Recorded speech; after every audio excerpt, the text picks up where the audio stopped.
Okay, good evening, everybody, and welcome to this evening's work session of the PVSD Board of School Directors. I'm going to go ahead and call this meeting to order. And we'll move on to section 1.02, which is the roll call, and I will turn it over to Mrs. Widener. Thank you. Mr. Dorr? Here. Mrs. Evans-Brockett? Here. Dr. Hallis? Here. Dr. Kohler? Here. Mrs. Lofton? Here. Mrs. Mayers? Here. Mrs. Roberts? Here. Dr. Weston? Here. Ms. White? Here. All present. Great, thank you very much, Mrs. Widener. We'll move on to section 1.03, which is the approval of the agenda.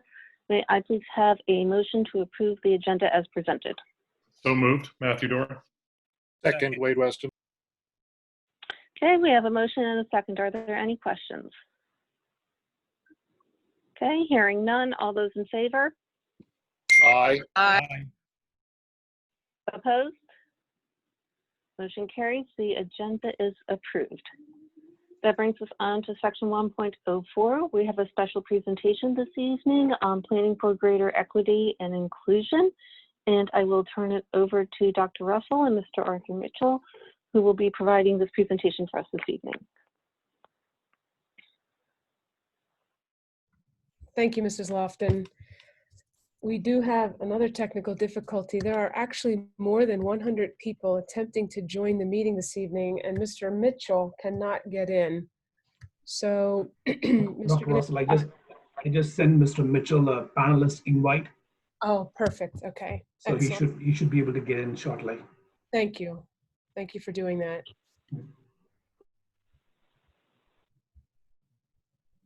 He reached out to you, I guess. No, he did not, but the minute I saw the number of invites going up, I sent him an invite. So if you can, please text him. Okay, and can you send Mr. Galansky one as well? I definitely will do that. Dr. Russell, this is Mr. Dorr. Is there any way to increase that number? I've had 3 separate parents send me texts and emails asking why it's limited to 100 and that people are trying to get in. So our license limits us only to 100 attendees. I can try to add more people to the panelists who is going to talk. You could keep them muted though, correct, Mr. Ganesh? Yes.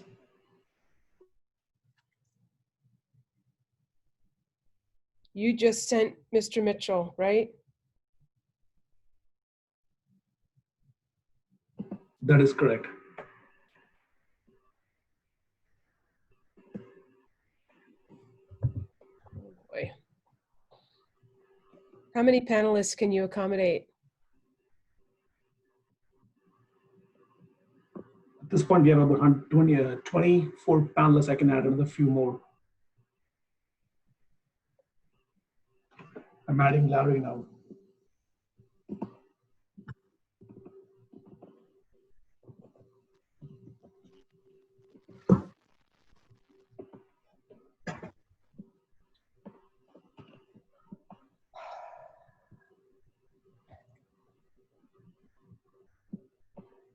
So while we're waiting, I just want to make a comment to ensure that everybody is aware about how public comments can be provided during the meeting. There was an email address that was posted on the website for parents who wanted to, or community members who wished to provide comments prior to the meeting. So I do have a couple emails that we've received through that mechanism. Also for our community who are currently logged on as our participants, if you use the Q&A feature at the bottom of the screen, in the center in the bottom, you can type a comment that will be read publicly later during the meeting. So you can either have a general comment, which we'll get to when we get to the next section, 1.05, comments on any topic. Or if you have a comment that is specific to a section of the agenda, that is also something that you can say, this pertains to the personnel section of the agenda or whatever section of the agenda you are interested in commenting upon. I do want to call out that to have your comment read publicly, you must share your name and the municipality within which you live, or if you are an employee of the district, please state which building within the district or department you work for. And the comments that meet those criteria will be read at the appropriate section of the agenda.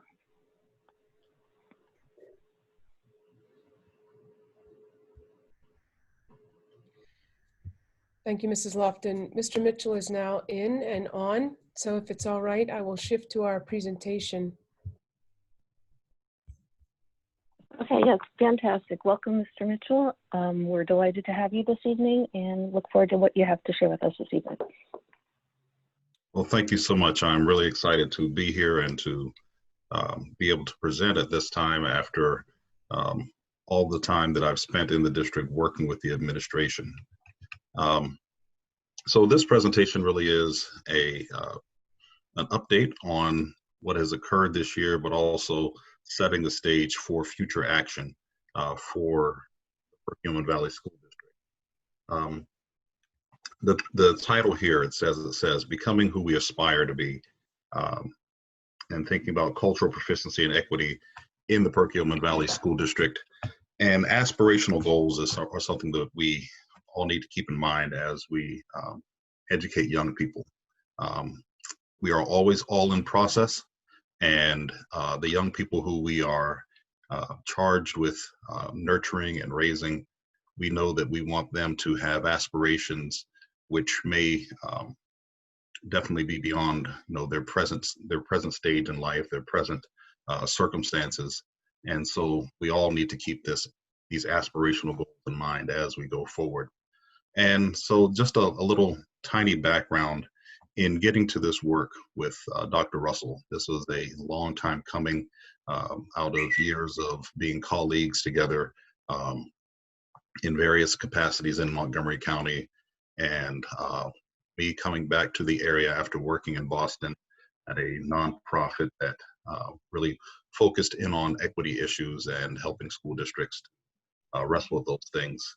Dr. Russell engaged me and said, what can we do together? And an important thing here was that she was a leader who was willing to take a risk, and this is taking a type of risk, but it's the right type of risk to be able to take. And so we endeavored on this journey together so that we could walk along this journey in becoming. And that's what this always is, a journey in becoming. And so if we take a look at the scope of work, the things that we set out to do this year, it was really three big goals that we had. This was administrative work. And so because this is administrative work, we definitely felt that we needed to work on the culture of administration and their understandings around the work around cultural proficiency and equity. So this was a growth-oriented work. Growth meaning that we were taking people from where they were or where they are to wherever they could end up in understandings and practices throughout a year of engagement and fairly intense engagement and reflection. And part of the additional work was beginning to guide the district toward developing a framework for an equity action plan. I view this as organic work that we have to start with committed actions, and then from those committed actions around a framework, which we'll discuss, turn them into a formal equity plan that is actually, they can be operationalized. And the other piece was ensuring that community involvement was maintained throughout this. Before I was here, Dr. Russell and her team were already working with the community in the PV community partners, and that work actually provided a great background and framework for the work that we were going to do together. So the district was already ripe for these conversations. And as I'm talking, as I'm making this presentation, as we're going forward, if you have any questions, please, you don't have to wait to the end, although we'll have plenty of time for questions and answers at the end in your meeting. But if there's something that I say or a question a burning question as we're going forward, please don't hesitate to ask. One of the core things that in my background and training is that when I'm engaging a group and we'll be spending time together, or anytime you have groups that are meeting, you are entering into a cultural experience, and in entering into that cultural experience, you're forming a group and a group identity, and you need norms for operation. The norms for operation that I tend to use come from a book called Courageous Conversations About Race. And these 4 agreements help us to stay grounded in the types of conversations we want to have. And these 4 agreements actually extend beyond meeting conversations and norms, but they are extremely important for grounding this work, because this is a set of difficult conversations. This is very personal, and we have to right size our expectations as we go forward. So the 4 norms that we agree to and that we adhere to in our meetings, the notion of staying engaged, staying with the conversation, do not disengage, because you will experience some discomfort. And that discomfort we experience is natural. And we want to experience a space of discomfort, but not threat. We learn with discomfort. Threat, we tend to shut down. So we want to make sure that people have that space to be uncomfortable, but in a productive way. The notion of speaking your truth, the I statements, are very important in this work, and that you have to be able to tell your story in relation to the work that we are experiencing and in relation to the goals that we're setting. And the notion of expecting and accepting non-closure. We like to tie nice ribbons on things and say that we've done everything that we need to do. But in these conversations, because they are personal and growth, and we're looking at the shifting culture, we're not always going to get to an endpoint that we would like to get to. So that notion of expecting and accepting non-closure, it's that everyone is not going to agree, and we have to be fine and comfortable with not having unanimity or full agreement in all the areas that we're working in. If we can move forward. And then, even as we're thinking about just setting, right-sizing our expectations, there are a couple of things that we just always want to keep in mind. We're developing competencies. So this is not just about knowledge, it's just about skills and strategies for culturally proficient leadership. So it was so exciting to have all the administration, building level and central office involved in this work. That the notion of actively disrupting policies and practices is an important thing. So if we see something, this is the I guess it's the when we think about what the national strategy is and for safety, it's if you see something, say something. So disrupting policies is a see something, say something moment that we want to continue to engage in. And it's those things which tend to, as a culture from an organization, if marginalization and the continual underserving is occurring, that's what we want to disrupt. The notion of becoming comfortable and recognizing our own biases and those things which are in the system, and being able to call it out is an important factor in this work. And then creating conditions. So as building leaders, as leaders of different divisions within the organization, creating those colleagues and looking at creating those conditions for our colleagues, both our peer colleagues and those who we supervise, to become more culturally proficient as we continue to journey and endeavor in this work, are the expectations. So between those agreements and these expectations is how we right size what we're going to do in our work. The framework that we use for planning, these 6 goals of educational equity and reform, provided a good framework, because if we think about all areas of equity that we'd like to engage in, and we spent time in talking about and defining what equity means, talking about cultural proficiency, looking at bias. We did not spend a great amount of time thinking about an anti-racist framework, but that's words that we or phrases that we saw and that we use because they were in the literature. But when we think about what it means to redesign an educational system or to reform an educational system in a way that it is oriented to these things, these are the 6 areas that we focused on in order to collapse our work into manageable chunks that everyone could have access to. So this will continue to come back as a theme. This was part of our work. This was part of the community work, so that we were all on the same page as we were doing, as we were endeavoring in this. So with the administration, as an educator, I use a backwards design model for my engagements. And so I always think about thinking with the end in mind and what is it we want to be able to accomplish. So we set a stage with an essential question. And so these are the essential questions that we walk through in our sessions together as administrators. And these questions allowed us to frame the activities so that at the end of a session, we ensured that we were coming back to be able to answer these through the activities and move toward ultimately a plan and a growth plan that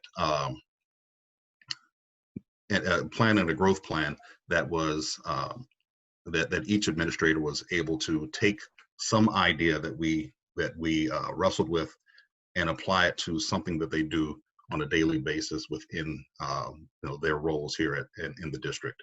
So these four, along with these other, I'm not going to read them verbatim, but we can see them on the screen. And if you flip to the next set of items. Dr. Russell, if you could go to the next slide, thanks. Yeah, so all these were really setting up this last bullet here. And it says, how's an administrator practice leadership that demonstrates cultural proficiency? So these ideas were all heading toward this larger idea, which essentially would be played out in a goal setting or a planning tool that we utilize in order for administrators to come up with a goal that was tied into their work. Now, the feedback was extremely important throughout the process. I just pulled some snippets, and it wasn't just to try to make this all look good and engaging, but it was the statements that were powerful as we were exiting from each session. The notion of words being powerful, the questions around engaging, how to engage communities. As we said, this work is personal. So how do we start to address things and understandings that about myself that I didn't know were there?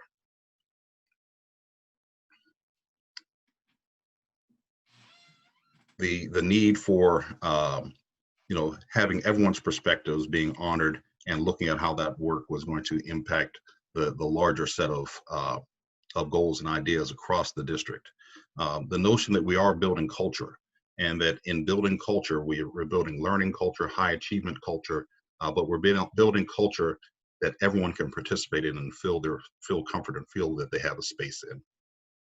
And the notion that this is ongoing work, so we have to keep digging. Even if we get to a spot where we think things are, we've arrived in some way, we still have to ask additional questions and keep digging in order to address more and more children in better and more complete ways. There's a continuum that we look at, and we're always moving across this continuum, becoming better in this area.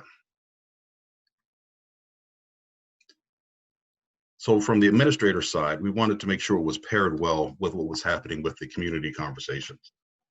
So we introduced those 6 goals of equity into the community, and we engaged in something that was called a future protocol.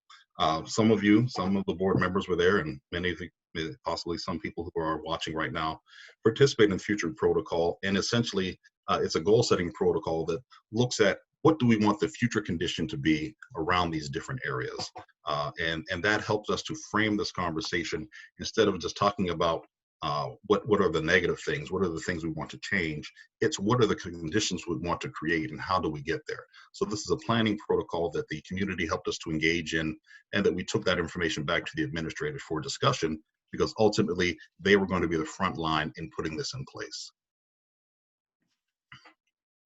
So it was fantastic because at these sessions we had adults, but we also had students who were involved. And in many of the times, many of the groups, the students were leading the conversations. The students were informants around what was really going on in some of the buildings. They weren't there with agendas and axes to grind. They were just answering questions about their perspectives. And that got into into the feedback documents that we created. So from a futures protocol standpoint, it was, what does life look like? And I put a point 7 years from now.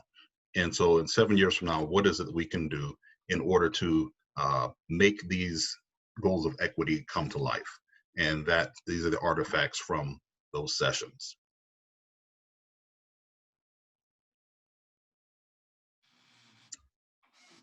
And then the third part of this, which is really the culminating set of activities, the goal setting.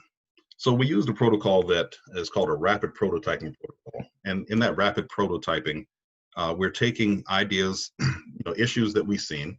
The administrators were able to identify sets of issues, opportunities as we described them, and then they would focus and funnel down into one issue in order to explore that issue more fully and put it into a complete plan. This framework comes from the work of the Center for Collaborative Education out of Boston. So notice it says on the one diagram that has this framework for inclusive school redesign, but at the center is equitable student outcomes, which is really what we want to continue to focus on the entire time. And the work that we went through was really that equitable redesign cycle. The team was established. We went through rediscovering our community through our conversations. We looked at the change we wanted to create, and then we got to the stage of implementing for equity, which was the goal setting that we endeavored in. Now, what I'm going to show are just some examples, just a few examples from 3 of the equity goals of something that an administrator identified, and then the beginnings of how they were going to address it in a plan. So for the first, goal 2, equitable access and inclusion. So one administrator identified a problem is not all students are receiving the same level of instruction and expectations. And then they focused in on STEM because we had quite a bit of discussion around STEM and the importance of STEM courses, especially mathematics.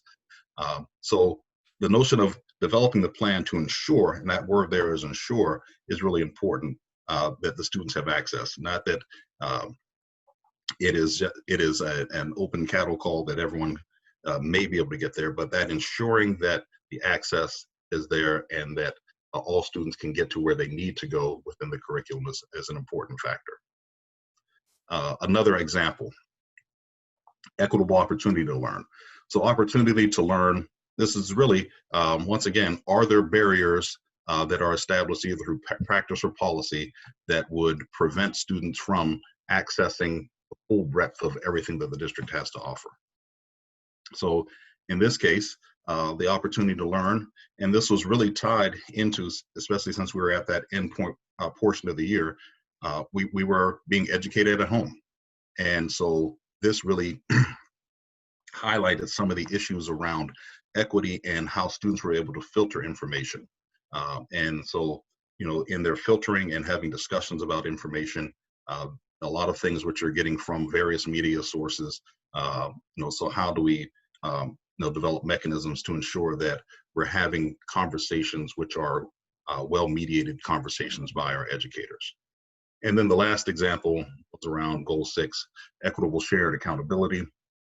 This was one that when we had the community discussion was my favorite, because a young lady who was there at a table, what she said was, well, shared accountability means that as educators, you're accountable to me as the student. And I think that summarized really what this is about. But the shared accountability is, how do we ensure that all adults, all parts of the system are accountable to the system, to the students, and to one another in the learning outcomes.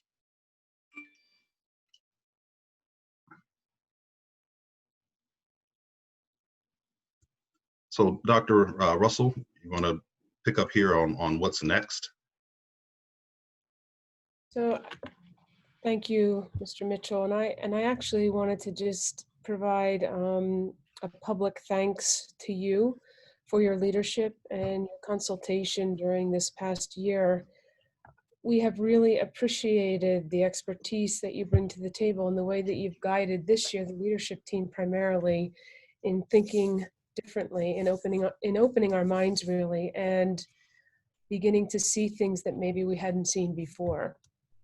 And I'm excited to extend this work and these conversations and these exercises and that ability to see things that maybe we haven't seen before to our staff and to our students, to our entire school communities, really all that work together in our school communities. So next year, as we think about what comes next, so the idea was that Mr. Mitchell would come in and he would support the leadership team so that all individuals who were in turn leading would have some sense of cultural proficiency and equitable opportunities for all. And again, the way to see things that maybe we weren't seeing before, unpack our social identities and our biases. Next year, the plan is to provide professional development, professional learning to our staff, our teachers, our paraprofessionals, and actually, I want to extend it to all groups in our school district so that all truly does mean all. We're all on the same page. We all interact with students at some level, and so that this work will really extend to all groups that work and serve our school district. And Mr. Mitchell is willing to continue his work with us. I'm very excited about that and looking forward to new learning on the part of others. Our leadership team will continue to engage in conversations and really set the tone, guide the work with our staff. Our curriculum and instruction team will support the professional learning and help to organize, and they've already laid out a plan that will support our teachers. We've also talked about, I'm also going to share with you some more specific goals and action steps that we're developing. I recognize from our conversations that we are anxious to see change, and we want to see things improve and have the experiences of our students improve. And so we've zeroed in on a couple of things after moving through this year, planning to engage our staff in the ways that I just described next year. There are some goals and action steps that we'll be laying out as we move into next year. Some things have already started to happen. We know that much of the equity and the equitable opportunities, the inclusive opportunities we offer, start with policy, start with procedures and the protocols or the ways of us doing things in the school district. This year, the diversity policy was called out in our student handbook so that next year it will be much more overt than it's been, as will the discrimination policy and ways to file a discrimination claim. So how do we hear the voices that sometimes we don't hear? How do we recognize sometimes the inequities that exist among our students and even our staff? So we're looking at those policies and procedures, curriculum and instruction, and how we can be more culturally responsive in our teaching. Another major goal is to diversify our staff and think about how we recruit and retain a diverse staff, a more diverse staff that's at a minimum representative of the different populations that are a part of our student enrollment. And then we want to expand our community partnerships and think about the directions we might move to do that. So I've mentioned a couple of things with respect to policy. If I go into just a little bit more detail, we've made, there have been some revisions to board policies, as well as our student handbooks. And I mentioned the two that stand out to me, diversity and non-discrimination. And again, laying out the steps to file a claim in the event somebody believes they have been discriminated against. We want to put a stop to that, and we want to be very overt with our steps towards doing that. The other aspect of leading our students that we've been working on is becoming a bit more restorative when students make poor choices. And we want to make every effort to modify their behavior as opposed to assign punitive consequences. So these are some other conversations that we've been having, and you'll see some of the changes reflected in our student handbooks that go before our board in the hopes that they are approved and we can move more in that direction. And PBIS, those positive school-wide systems, have also prompted us to think that way, so that it's not just assigning a consequence for making a poor choice, it also has an education component and an empathy statement that allows our students to think differently in response to some of their choices and hopefully move towards making better ones. As I move into curriculum and instruction, our curriculum and instruction team immediately moved into action this year as we were winding down our work with Mr. Mitchell. And he's mentioned STEM a little bit in this conversation. Oftentimes we think about humanities and who is represented in the literature books or the social studies reference text that our students have exposure to, that our students are provided. It's also important that we recognize equity in those STEM courses. You know, as Mr. Mitchell has shared on several occasions, it's really about setting our students up to be competitive and to be ready for what comes next for them. And we know that a lot of the jobs as we know them today are grounded in some of those STEM subjects and those ways of STEM learning: collaborative, communicative, creative, etc. You've heard those C words. So we're looking at our humanities and our STEM curricula. We want to ensure diversity, and that the ways in which we lead our students in the learning meets their needs, regardless of their ethnicity, their culture, their race, etc., gender. We're also looking at auditing our classroom libraries at the elementary level as well as our school libraries. Are the collections diverse and representative of our community? I mentioned that professional learning plan. Specifically in the areas of teaching and learning, we're focused on culturally responsive teaching. And this is a book that we've referenced. It connects culturally responsive teaching to the brain, and some of that brain science that we as a leadership team have also been learning about over the past several years. The goal is that our staff engage our students in culturally responsive assignments, activities, and assessments. That's the goal. In terms of diversifying our staff, we want to look at our current practices, our policies. How do we go about recruiting staff for the positions that exist in Perkiomen Valley? And how do other organizations do that? How do other school districts around us recruit and retain diverse individuals to be a part of their staff? So we want to learn from others as well, and then propose updates so that in the end, we're able to actually realize greater recruitment and retention of a diverse staff, and our students have individuals that they can look to because they resemble them and serve as models for them. And lastly, I want to call out another major goal area and some action steps that we'll be taking is around community partnerships. So how do we continue to define the role for our PV partners for equity and inclusion? How do we make sure that their role and our interactions are meaningful in connecting the school to the community and serving the interests of equitable opportunities, inclusive opportunities? I'd also like to increase opportunities for student voice and empower them as partners in decisions.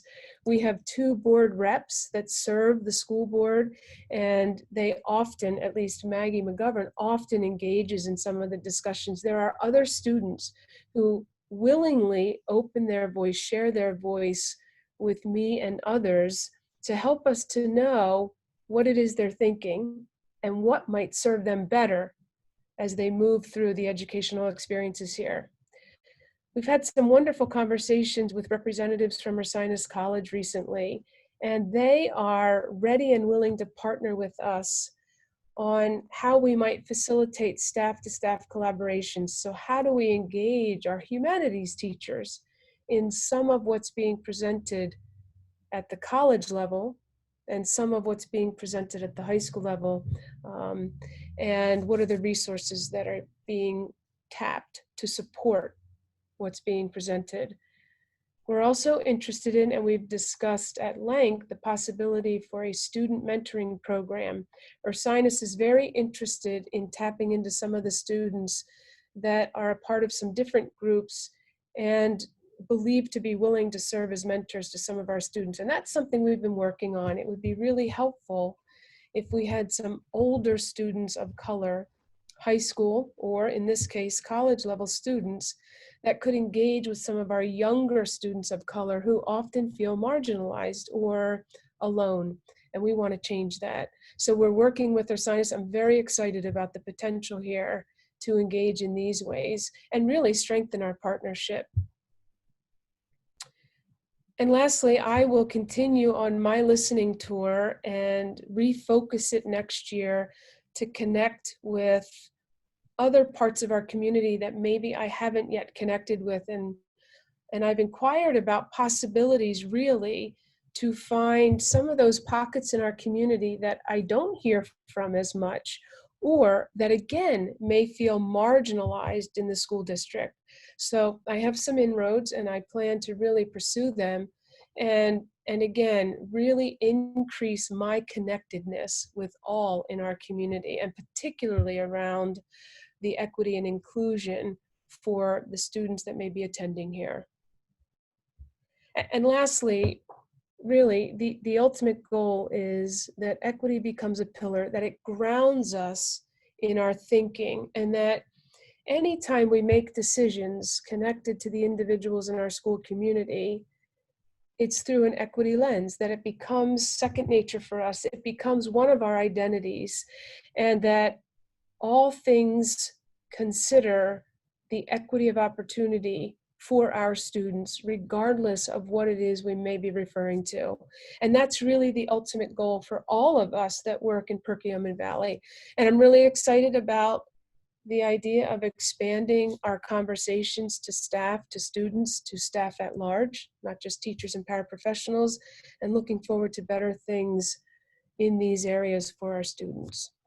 So with that, I'll wind down and invite anyone who has questions or comments to please feel free to share.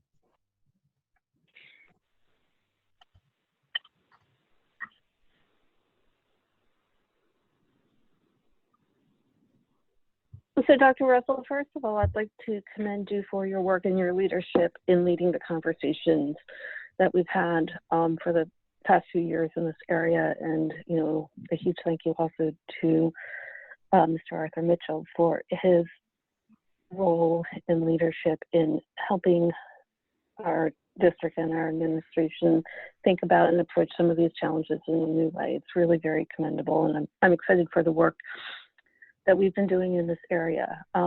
Before we go any further, though, I'm wondering, I know I've heard from a few people now concerns about not being able to access the Zoom meeting. Is there an opportunity for us to restart the meeting with a higher capacity?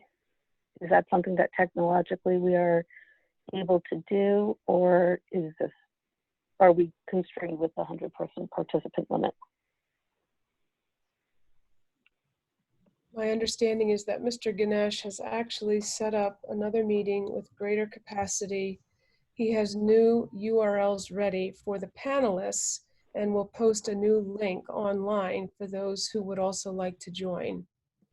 So what that means is we would have to stop this meeting, stop recording, take a break, and then reconvene. So if you're okay to do that, Mrs. Lofton, this is often a time where we take a 5-minute break after recognitions or so. If that's okay with you, we can make that shift if you're comfortable doing so. I'd like to recommend that we do that. I know that there's many people who are interested in many of the items on the agenda, not only the equity and inclusion, and then some people were hoping to participate in that as well. My only question is that before we close out this meeting, I know we've gotten some comments in the Q&A already. Can we carry those over? Should I copy and paste them out? Or what's the best way? Should I read them now to make sure that we don't lose them? And I believe, yeah, you might read them now if you're comfortable doing that. I believe Ms. Widener is typing them as well. Okay, so at this time, I'd like to ask our community. So I'm terribly sorry to interrupt the discussion. I do want everybody to be able to participate in the meeting as much as possible. So I will read the comments that we have now. I'll ask anyone who has further comments to hold them until we restart the meeting. And then once I go through the comments, then we'll go through the instructions for how to access the next meeting. Okay, so let's see. Okay, so the comment is from Jared Gale, Lower Frederick Township. He writes, I have a daughter in 8th grade in the Perkiomen Valley School District. I feel that her situation is pertinent to the planning that seems to be being done behind closed doors without public input. I fully agree with the decision at the time to close the schools, even before the governor mandated it. At the time, we were dealing with a new virus that is unknown. Fast forward to the end of August, we now are in a position where we not only know more about the virus, we have tools to fight the virus. There are now 3 known medications that work very well, and we are in stage 3 trials for the vaccine. some of whom are in our district, will participate. I say this in addition to the fact that the death rate is declining on a steady rate, even with states in the South that are driving infections to record levels. The death rate, a solid month after the infections, increased heavily, thus slowing that while showing while the virus is present, it is not deadly. It is not the deadly pandemic we once thought. We know that we are relatively safe if we take proper precautions, face masks, and keeping the vulnerable away, we will be safe in our community. All that is preface to my story. You all may not realize it, but this was almost a very different conversation. 2 months into the lockdown, my daughter slid into a depression that resulted in a real attempt to take her own life. Now, I say this not to blame the school. The school did not do this. But do not fool yourself. The lack of social interaction and development absolutely was a part of it. And do not fool yourself. My child is not the only one in this position. Many other children in this district are absolutely dealing with serious mental health problems that would never be happening if the kids were in school. I understand the virus is a risk. It is shown that with proper precautions, our children will be safe and allow for us as their families at home and potentially exposed to also be safe. We absolutely must open the schools back and bring some sort of sense of normalcy back to our kids. The next part that is lacking is the way our children were taught. Please read that in quotes. Taught. During the virtual learning, my child went from a straight A student to barely passing her grade this year due to the lack of structure and processes. This cannot continue. The lack of structure is detrimental to our children. They thrive on schedules and structure. I would ask anyone here to look me in the eye and tell me that virtual learning is as effective as being in the classroom, at least the way this school district went about it. And I know you will have a better plan, but it will not be sufficient to bring our children potentially fully to the surface, to bring our children's potential fully to the surface. Also pertaining to this is the money we as taxpayers pay for the ability to live in an amazing school district. Well, if it is closed, it is not living up to its potential and we are not getting what we pay for with our money. I want each and every one of you to say my daughter's name when you look in the mirror tonight. Adeline Gale. I want you to know that I almost came here tonight to tell you as a broken man how much the lockdown affected my daughter and contributed to her no longer being here. She attended the funeral of her classmate Brian, who tragically lost his and his brother's lives in a fire. Please do not put us in a position where we as a community mourn the loss of another child. If we do not return to school, this is a very real risk. I am of no relation to the county commissioner. That said, if we do not return, I, along with a larger group of parents than you know, will make you lose your jobs, and I will run and I will win a seat on this very board, mark my words. Say her name, Adeline Gale. The next comment is from Cindy Hefke in Skippack Township. It says many parents on the PV parent page are upset that they cannot access this meeting since it is supposed to be public. And let's see. Okay. The rest of the comments are, we need to have the person's name and the community. Well, one of the questions afterwards is the link posted, and I assume Mr. Ganesh will be telling us that shortly. So I'm going to turn it over to Mr. Ganesh and ask him to direct us to how to rejoin the meeting.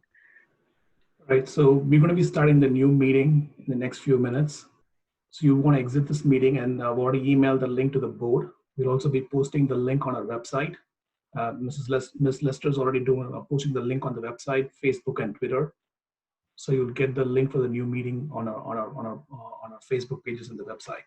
I can also send it out via email if you think that would be helpful. Yeah, I think that would be great, or even just a Twitter blast. That seems The to limit be is 300, so we want to make sure we That's don't way- exceed that. So limit is 300 on the new Limit meeting. is 300. Okay. Mhm. All right. Is that okay? So let's try this. So my apologies to everyone on the meeting for these challenges that we're facing. We're doing the best to accommodate everybody. I'm going to temporarily adjourn this meeting, and I hope everybody is able to rejoin. We'll try to reconvene in about 5 minutes. So thank you, everyone, and see you all again hopefully very shortly. Thank you.